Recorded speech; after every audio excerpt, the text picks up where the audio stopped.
24-year-old Brianna Kupfer was tragically killed last week while working alone in a luxury furniture store in Los Angeles. On January 13th, Brianna was working alone at the Craft House furniture store when a man walked in. At 1:36 p.m., she texted a friend that this man was, quote, giving her a bad vibe, end quote. Roughly 20 minutes later, a customer walked into the store and found Brianna lying on the floor covered in blood, and unfortunately, she had been stabbed to death. Upon investigating, LAPD found that the suspect was caught on camera calmly walking down the back alley of the store after the attack. Additional security footage showed the man entering multiple businesses in the hours leading up to her murder and then at a 7-Eleven just 30 minutes after the attack. With that footage, LAPD identified the man as 31-year-old Sean Laval Smith, and the search for him began. 2 days ago, on Wednesday, January 19th, Sean was found and arrested in Pasadena. He has an extensive criminal history, with most recently being arrested in October of 2020 in Covina on a misdemeanor. But no charges were ever filed for that incident. At this point, this was seemingly a random act of violence, as Sean was a random walk-in at the store, and his motive remains unclear. Brianna was described as a great role model, kind-hearted, and extremely smart. She was taking online classes for a degree in architecture and design at UCLA and had big dreams for her life. I've attached the GoFundMe set up for Brianna in my bio, where all of the donations will be going to her family in this difficult time. This woman's dead body wasn't found for 42 years. A woman named Hedviga Golik sat down in front of her television in her modest Croatian apartment, and sadly never got up again. She died alone of unknown natural causes in the quiet solitude of her home. No one heard her fall, no one came knocking, and so time moved on without her. But what makes this story truly unsettling is what happened next, or rather what didn't. Hedviga's body remained completely undisturbed for the next 42 years. For more than 4 decades, her remains sat in that same chair in front of the same TV. As dust settled, curtains yellowed, and life outside continued as if she had never existed. Neighbors assumed she had just moved away. It wasn't until 2008, when authorities attempted to clear what they believed was an abandoned property, that they made the haunting discovery. When they opened the door, they were greeted by not just cobwebs or rats, but by the chilling sight of a woman long dead, staring blankly at a TV screen that hadn't flickered in decades. Y'all, what the fuck is this? Somebody captured this in the ocean. I heard about sirens and fucking mermaids, but I never heard anything about this creature, or I never seen this type of creature. Now I understand why the ocean is not fully explored. Nobody in their right mind should be gone in the fucking ocean. I think they said like the ocean's only 5% discovered. It's because they got shit lurking like this. Y'all, look at this video. Now, I don't know about y'all, but if I seen this, I'm swimming the other way. It's so many things in our ocean that we don't know about. But instead of swimming away, they wanted to get this thing on camera. Look at the definition. Long ass neck, skinny ass arms, but built this shit. And what the fuck is going on with that hole? What is that for? Is that the mouth? I ain't gonna lie, y'all. That's a you know what, if you ask me. The A word, Mr. E.T. of the water though. Y'all let me know what y'all think about this down below in the comments. And if this is even real. Check out this chilling footage as an attacker attempts to steal a man's child right out of his own hands. I mean, this is incredibly disturbing stuff, and this is sadly the reality of the America we live in today.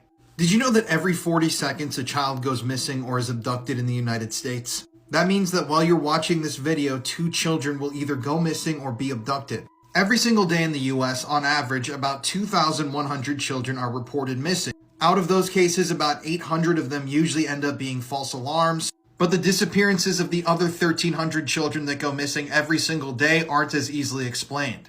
And in addition, every single day, on average, 33 children are abducted by someone who has no relation to them. Someone who isn't a family friend, a parent, someone in the bloodline, a total and random stranger. And what happens to these children? Those statistics are really hard to wrap your head around, but these children have to be going somewhere. And sadly, oftentimes, children vanish. In the United States alone, every single year, 800,000 different children are reported missing to authorities. And on average, about 4,600 of those children that go missing every single year are abducted by someone who has no relation to them. Sadly, oftentimes these children end up in the sex trafficking world, or they end up dead. We have a massive problem here in America, and it's a problem that politicians do not want to talk about. And these statistics, to me, are just incredibly, deeply disturbing.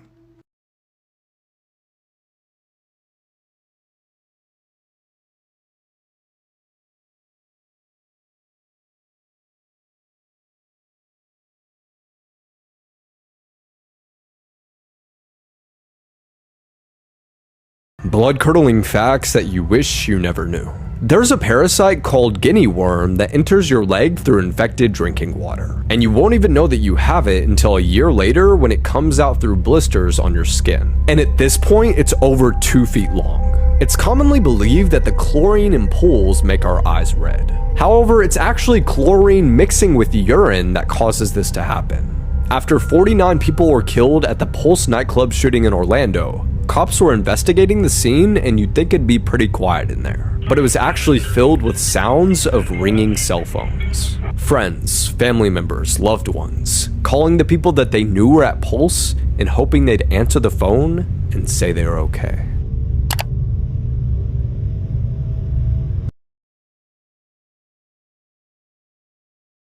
These are the rarest human genetics. If you sleep with your eyes open, you're a part of the 16%. And only 2% of the world's population has a photographic memory. 63% of people have a flexible tongue and can make a clover shape like this. Can you? And 30% of people can raise one eyebrow. I definitely can't. If you can wiggle one of your ears, you're a part of the 22%. And only 1% of people can talk. Well, built to survive car accidents. With cars evolving faster than we are, a team in Australia designed a crash-proof human. A human that would have what it takes to survive a car accident. An artist, a crash expert, and a trauma surgeon teamed up to create Graham. To survive these deadly car scenarios, Graham was built different, having a much larger skull and a concave fatty face. His neck is nearly non-existent to prevent spinal cord injuries. Thicker skin and external air sacs on the ribcage for extra protection. Pedestrian collisions were also considered. Graham's lower ankle is fitted with an extra joint for more mobility, as well as having flexible knees. Say hello to Mindy, the girl from the year 3000. She is quite the looker. Mindy was created by tech company Toll-Free Forwarding after collecting data on how technology may impact our future development. A hunched back and neck are present due to looking down at screens. She also has text claw from gripping onto a smartphone for long periods of time. A 90-degree elbow, which is called smartphone elbow, thicker skulls, smaller brains, and even an extra set of eyelids. The eyelids would prevent headaches, eye strain, and blindness.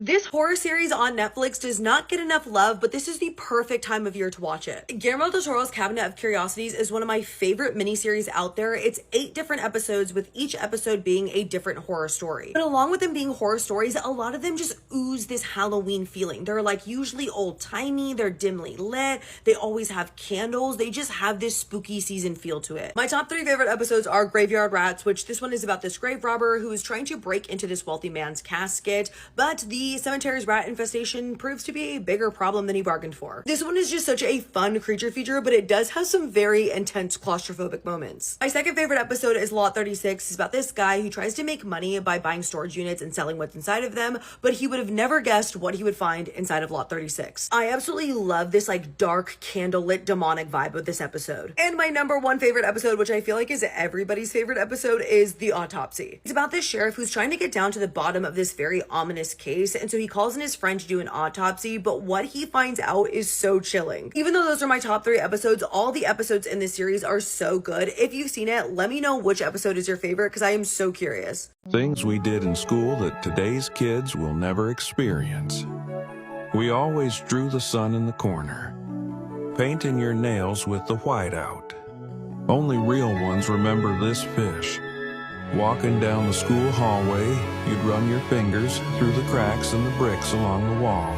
Lunchboxes in the 90s were way better than the ones the kids have now. When that thing rolled into the classroom, your teacher was definitely hungover, topping all your pencils with pencil trolls. Today's kids will never know how to play Minesweeper because we didn't know either. Drawing that mysterious S symbol everywhere. That musty, common smell of the public library when you were a kid. Reading 100 books for a personal pan pizza. Trying to keep your Tamagotchi alive as long as it didn't get confiscated by the teacher. That was the best notebook, Mead 5-star. It made you want to be a better student.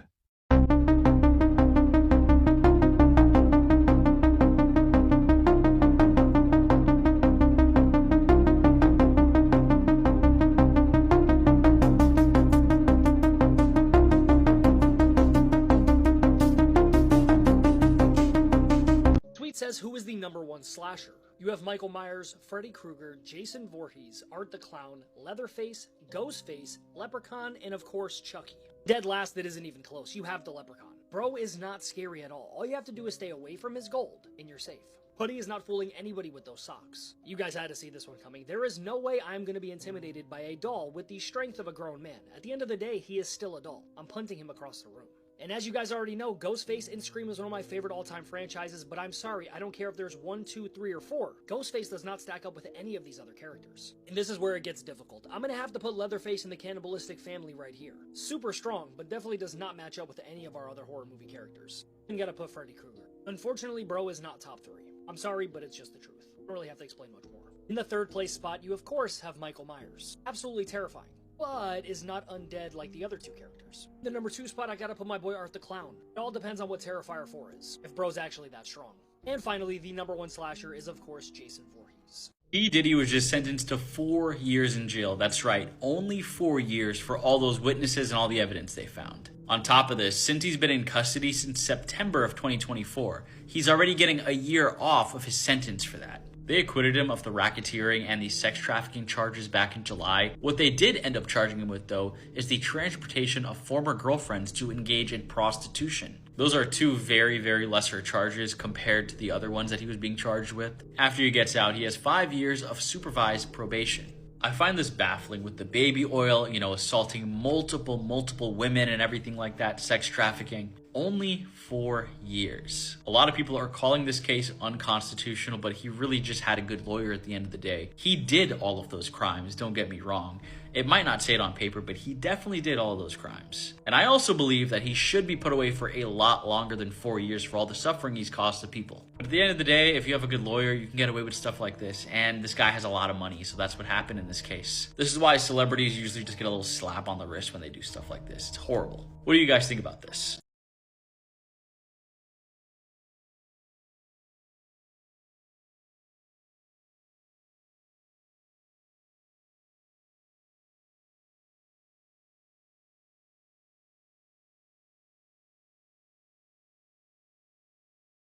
This 6-year-old took the life of his classmate because she rejected him. 6-year-old Dedrick Owens lived in Mount Morris Township, Michigan, which was about an hour away from the state's capital. He wasn't born into the best family as his father was in jail, but on the other hand, his mother was there and tried to support him and his brother as much as she could. She worked 2 jobs, but it wasn't enough and they got evicted. Dedrick ended up living in a crack house with his uncle, and this soon would affect his behavior. At 6 years old, his behavior was really bad. He would swear, flip people off, pinch, and hit other kids. His behavior got so bad that he had even stabbed a girl with a pencil in his school. On February 29th of 2000, Dedrick got into a fight with another male classmate. It escalated so quickly that he had even threatened to shoot the boy. No one knew that Dedrick had found a gun at his uncle's house and brought it with him to school along with a knife. He decided not to use it yet because he had plans on using it on 6-year-old Kayla Roland. Just the day before, Dedrick tried to kiss Kayla, but she pushed him away and rejected him, which made him really mad and he wanted revenge. Once it was time to change classes, Dedrick walked up to Kayla and said, "I don't like you," and shot her once in the arm. The bullet entered her right arm and hit a vital artery, which caused her to suffer from a cardiac arrest, and she was pronounced dead. Dedrick had threw the gun in the trash before running to a nearby bathroom, but eventually was cornered by teachers and law enforcement. Once he was in police custody, he explained what he had done and showed no remorse. Because of Dedrick's age, he was not charged with murder but was instead expelled for 90 days and was placed into foster care. His uncle ended up being arrested and sentenced up to 15 years for involuntary manslaughter. Morbid Facts, Part 309. Just last week, Colombian bodybuilder and influencer Zunilda Mendez, known online as She-Hulk, was found brutally murdered in a rental home in Spain. She'd been bludgeoned to death with a hammer, and her husband Jared Gelling was discovered nearby, dead from self-inflicted wounds. Authorities ruled it a murder-suicide. The couple had traveled overseas after Jared's knee surgery and were reportedly on the verge of divorce. According to her family, Zunilda had been suffering ongoing abuse, and the trip to Europe was seen as her final attempt to reclaim some peace and closure before ending the relationship. According to a recent study on rainbow trout, fish can suffer for more than 20 minutes of intense pain after being taken out of the water. When fish are removed from water, their gills collapse, preventing oxygen intake and causing carbon dioxide to build up in their system. This triggers a strong physiological pain response, which researchers now widely accept as evidence that fish can experience real suffering. The study adds to growing scientific consensus that fish are sentient, capable of feeling pain, and should be treated more humanely in commercial fishing and aquaculture practices. This is one of the most horrific manners of death I have ever heard of. Proceed with caution, this case is very graphic. Hela and Richard Craft married in 1979 and settled down in Newtown, Connecticut, eventually having 3 children together. Hela was a flight attendant, and Richard was an Eastern Airlines pilot who was also a volunteer constable and was a part-time police officer in Southbury. In September of 1986, Hela found out that Richard was having multiple affairs and had met with a divorce attorney. She also hired a private investigator.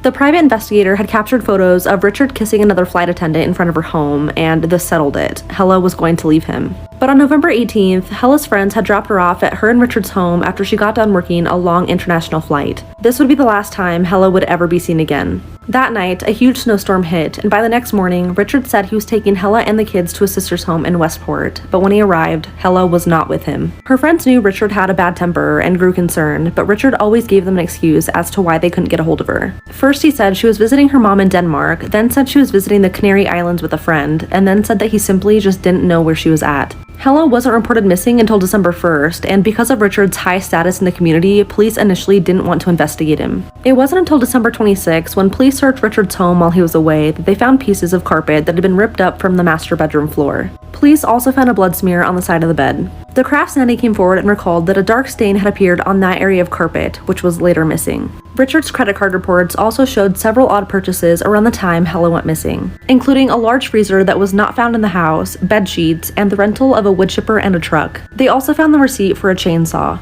A local man who was driving the town snowplow soon came forward and stated that on the night of November 18th, hours after Hela was last seen, he spotted a rental truck driven by Richard with a wood chipper attached, parked close to the shore of Lake Zor. Upon searching, investigators discovered human tissue, the crown of a tooth, a fingernail with pink nail polish, bone chips, over 2,000 pieces of blonde human hair, and O-type blood, which matched Hela's.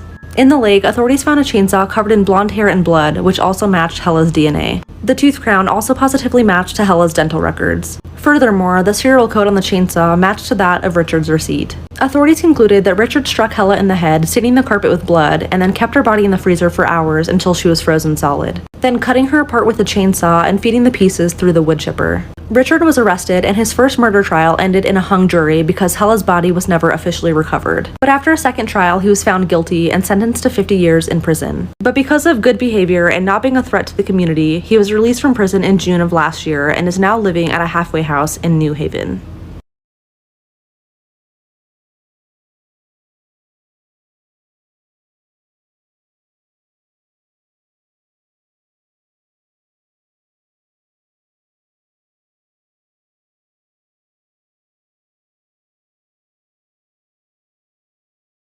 This is an update about the 115 decaying bodies found at a Colorado funeral home. New information has come out about the owner's troubling past. I'm also going to give you my personal opinion on how I think this mess came to be. John Halford has been operating the Return to Nature funeral home since August of 2017. This place prides itself on green burial, which means people have the options to not be embalmed by harsh chemicals, and they can be buried in environmentally safe caskets. They also provide cremation services, and this is where I think everything went wrong.